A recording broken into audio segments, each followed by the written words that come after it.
Apesar de ser muita coisa, né? O rock, uma coisa que é importante a gente entender, que não é exatamente sobre rock, pode ser qualquer canção, mas uma característica semiótica, que eu já adianto para vocês aqui, uma característica semiótica do rock é que ele catalisa outros tipos de semióticas do rock. Como o rock é uma atitude compartilhada, vamos ter uma excelente ideia para a gente já aplicar a semiótica da canção aqui antes de dar modelos de análise e tal, a gente olhar. Que tem a ver com Legião Urbana, que foi o meu objeto de estudo por muito tempo. Vamos pensar o seguinte, eu quero que vocês façam um exercício aqui semiótico. Nós não temos uma semiótica, nós temos várias semióticas. O rock, ele começou sendo um estilo de roupa, um estilo musical, aí um estilo ideológico, e aí um estilo político, e aí um estilo comportamental, tá? E ele se transformou, com tanta coisa, numa semiótica. O que isso significa? O que é uma semiótica? Ou seja, ele é um sistema completo. Então, quando você vê alguém de preto, você fala, esse cara é roqueiro.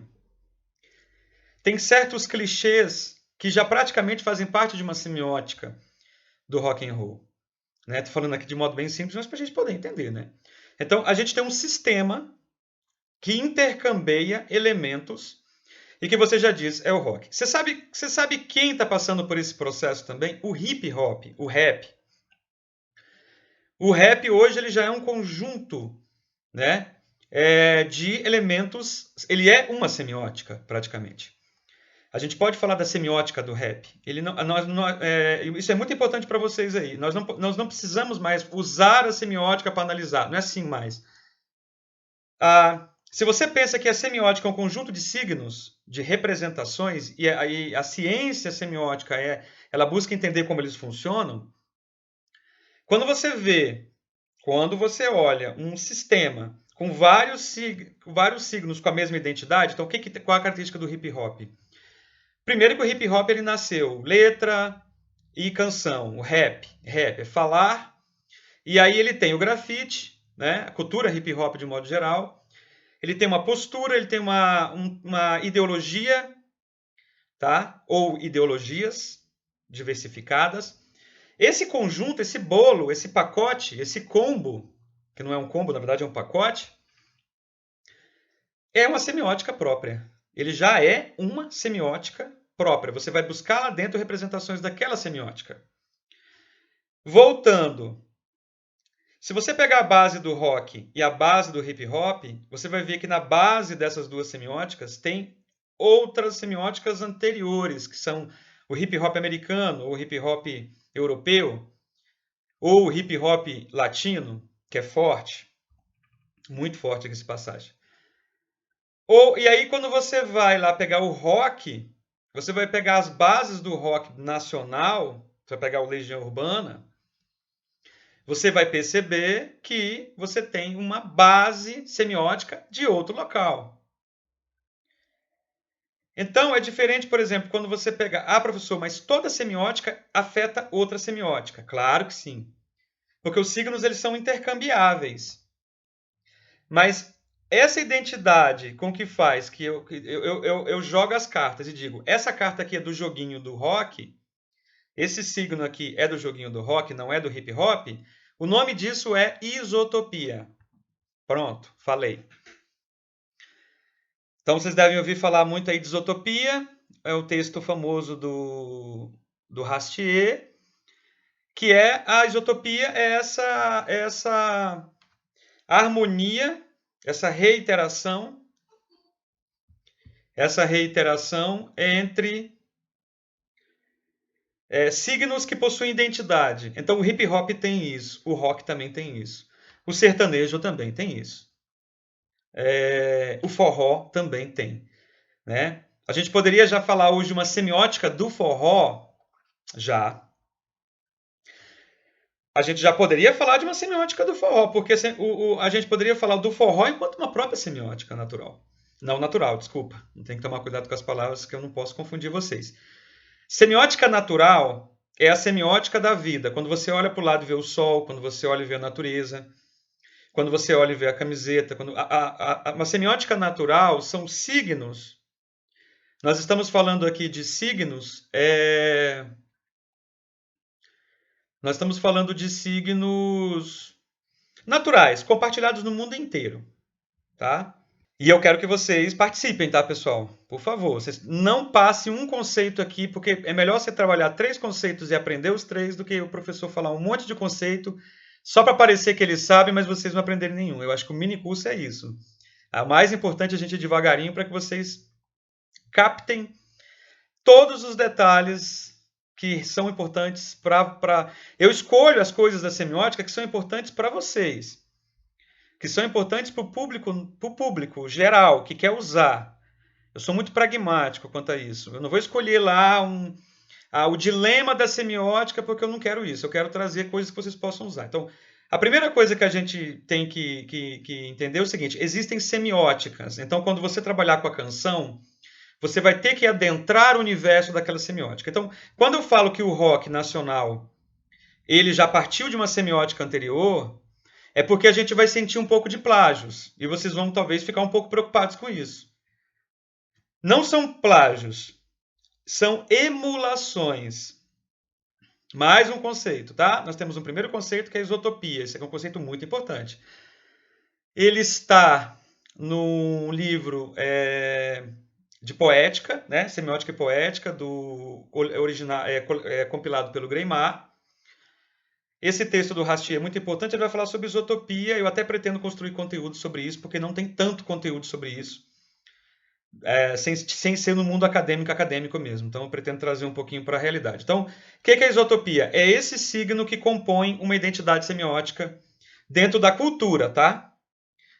Dentro da cultura. A cultura quem cria é o homem. A semiótica da natureza é a existência das coisas. Então, a existência das coisas, ou você sair passear no campo e ver os animaizinhos e ver... Você está vendo a semiótica natural. A semiótica natural. Tá? Então, a criança... Deixa eu só abrir um parênteses para ficar claro.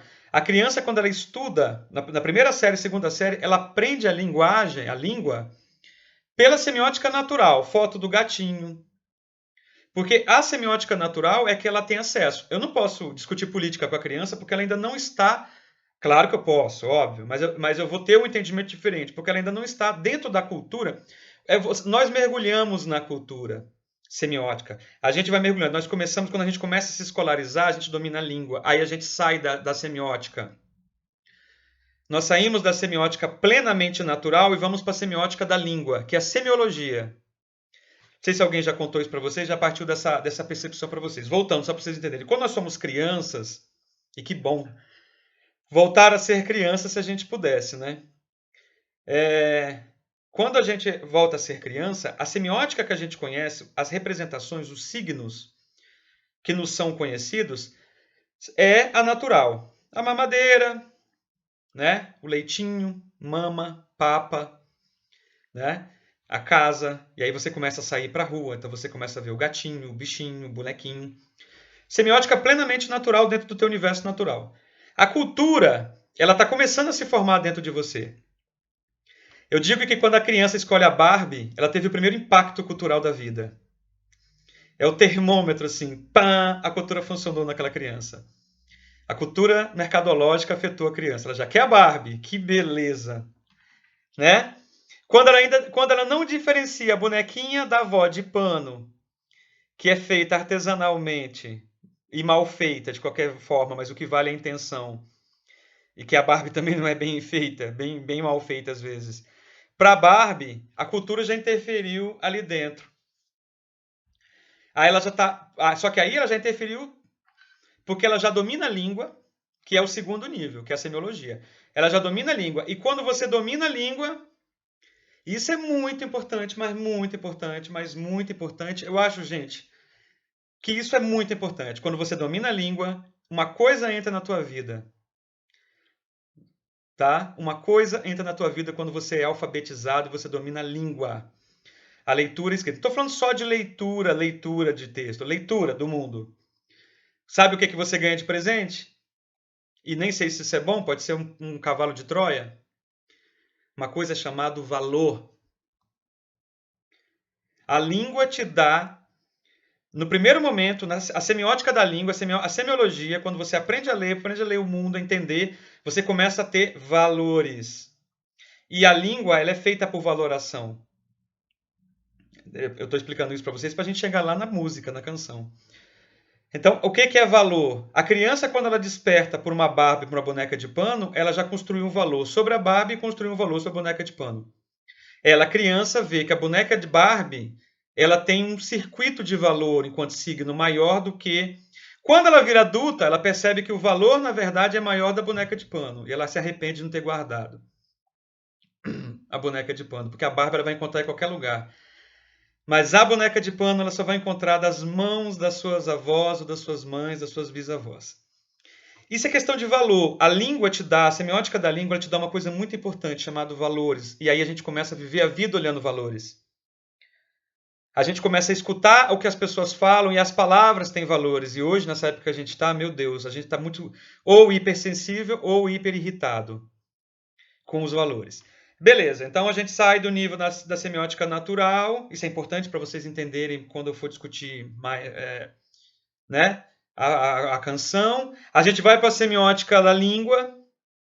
Aí você começa a adquirir valores. Se vocês quiserem entender bem isso, tem o Mikhail Bakhtin, lá no Marxismo e Filosofia da Linguagem, que é uma obra-prima. Ele vai discutir exatamente essa questão do símbolo, do signo e do valor. O Saussure também trouxe isso no curso de Linguística Geral. Eles detectaram essa coisa do valor. Acho isso muito pertinente, acho isso realmente bacana. Agora vamos para a canção. E onde é que está a canção aí? Aí é quando a cultura, a gente está refinando dentro da cultura, a gente está mais cultural. E aí a gente está mergulhado de cultura e a gente começa a viver cultura. Desde a escolha da margarina que você comprou o pão hoje, desde a escolha do pão, desde a escolha da padaria, desde o tipo de faca que você tem à disposição, a leitura que você faz da faca que você tem à disposição, se você gosta da faquinha de serra, ou se você gosta da faquinha de mesa. Ah, eu gosto da faquinha de serra para cortar o pão, eu gosto da faquinha de mesa para faquinha de mesa para passar margarina no pão. Aí você vai falar assim, desde a escolha da roupa, que me dá uma identidade visual do que eu gosto, né, dos meus cabelos brancos, do fundo, né? De vocês aí, do thumbnail que vocês usam aí, que eu estou olhando aqui, né? O que é o thumbnail? A imagenzinha de vocês aqui, a gente chama de thumbnail no mundo da internet aqui, essa imagem que vocês colocam no perfil de vocês. Tudo isso é leitura, tudo isso é cultura, tudo isso é semiótica, porque tudo isso que eu falei para vocês são signos. E a semiótica é a ciência dos signos. Então é uma ciência de leitura da nossa dimensão. E quando você vai para a canção, aí você tem uma semiótica mais profunda. Aí você já está construindo cultura. O que é cultura? A gente poderia fazer um terceiro conceito até nesse presente momento. Eu falei 3 conceitos, né? Eu falei conceito de isotopia, que é o que faz um determinado signo do hip hop ser hip hop, com um determinado signo do rock ser rock. Então você olha para a pessoa de preto e você fala, você é roqueiro. O cara tá com a camiseta assim do Nine Inch Nails, né? O cara tá com a camiseta do Metallica, né? Aí você fala, esse cara gosta de rock. Às vezes o cara nem gosta, né? Pode ser, estilo, né? Essa coisa de rock e estilo de roupa não tem muito a ver, porque o punk rock surgiu de uma boutique, né? Primeiro nasceu a moda, depois nasceu a música, né? Em Londres. Então, assim, é muito massa. Isotopia, né? É o primeiro conceito que eu falei. Qual que é o segundo? Vocês estão anotando? Quem pode me falar? Isso. O que acontece? Aí a gente... Porque cultura é difícil definir. O que é emular? Para você pensar. Antes de falar o terceiro conceito. Para você pensar. Se eu estou repetindo o que foi feito, se eu estou repetindo o que é feito, se eu estou repetindo uma semiótica que foi feita, nós emulamos aquela semiótica. Porque existe uma diferença entre plagiar para semiótica e emular. Emular é eu manter aqueles signos daquele grupo vivos. Eu vestir uma camiseta de rock, eu não estou plagiando ninguém. Eu usar preto, eu não estou plagiando ninguém. Eu gostar de guitarra, não estou plagiando ninguém. Eu fazer o guitar air, aquele jeito de ficar fazendo assim, não estou plagiando ninguém. Isso são signos emulados que mantêm a cultura viva, aquela semiótica viva. E aí vai vir uma pergunta. E aí emular é isso, ela não é exatamente plagiar. Então é por isso que você vai ver no rock nacional muita cópia. Muita cópia. Então é por isso que você vai ver, por exemplo, que o Renato Russo, não sei se vocês gostam ou não, estou usando ele como modelo que é bem popular. É por isso que o Renato Russo ele vai ter um tipo de habilidade e o Chico César, por exemplo, ele vai ter outro tipo de habilidade. Tá? Um Chico César é um cantor extremamente semiótico. Eu vou trabalhar umas duas canções dele aqui rapidinho para vocês verem. Então, qual a relação que a gente tem aí? Não quer dizer que o Renato Russo seja um plagiador, né, do Nick Drake, por exemplo. Né? Então, muita coisa que foi escrita pelo Renato Russo, ela é chupada, por exemplo. Então, gente, o Nick Drake, se vocês quiserem pesquisar, o Nick Drake morreu muito jovem, ele fez 3 álbuns.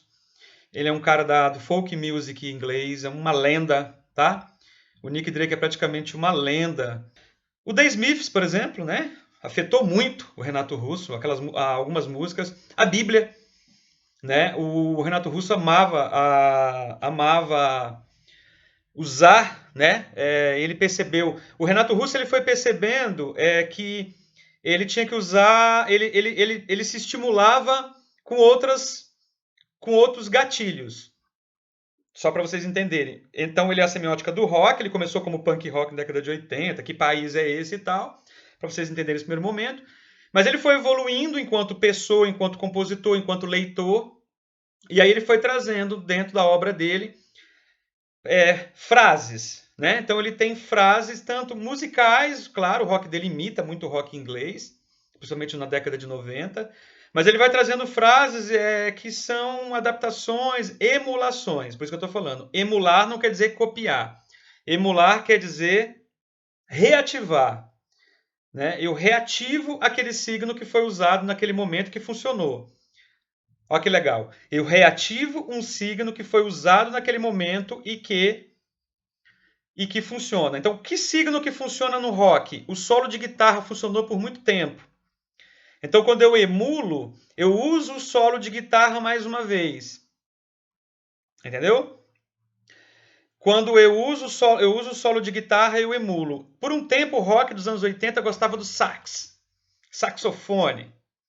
Então, se hoje o sax não está muito no momento do rock, mas se eu quiser usar uma nota de saxofone, como a gente tem o Metá Metá, né, que é uma banda paulista que usa muito saxofone, que é, nossa, meu Deus, colossal, que é só monstros lá monstros essa banda, Metá Metá, se vocês quiserem dar uma olhadinha. Eles vão usar essa nota do saxofone. Então, o que eles estão fazendo? Emular, tá bom? Olha que conceito importante, não é isso? Emular é o quê? Emular é eu pegar uma nota de alguma coisa, né? E aí vem o sertanejo. O sertanejo é o tipo de canção mais emulada que existe. Por que é muito emulada? Porque ela imita, ela recupera sempre as mesmas fórmulas que dá certo. Por isso que elas são muito parecidas. Se você tiver um senso crítico em relação ao sertanejo, o pessoal fala que eu critico. Eu não critico, eu escuto. Porque, gente, eu parto do princípio que eu só posso criticar se eu escutar. Eu não tenho como criticar algo que eu não escute, né? Então, você tem a emulação é o quê? Eu repito as mesmas frases, não frases de conteúdo da canção, que você sabe que são narrativas, e automaticamente eu emulo certos timbres e certos. Então, você pode ver que o sertanejo ele saiu da viola, né? Ele saiu da viola portuguesa e ela espanhola, que é ali a base, né? Lá atrás, que era uma narrativa, e a narrativa sofisticada da roça, que era bem sofisticada, que o Antônio Cândido vai lá estudar nos Passeios do Rio Bonito. Ela evolui, aí ela vai cair aí sim, aí despenca no sertanejo dos anos 80, que é um sertanejo dos anos 80 já mais radiofônico, né? E cai nos anos 90 com o boom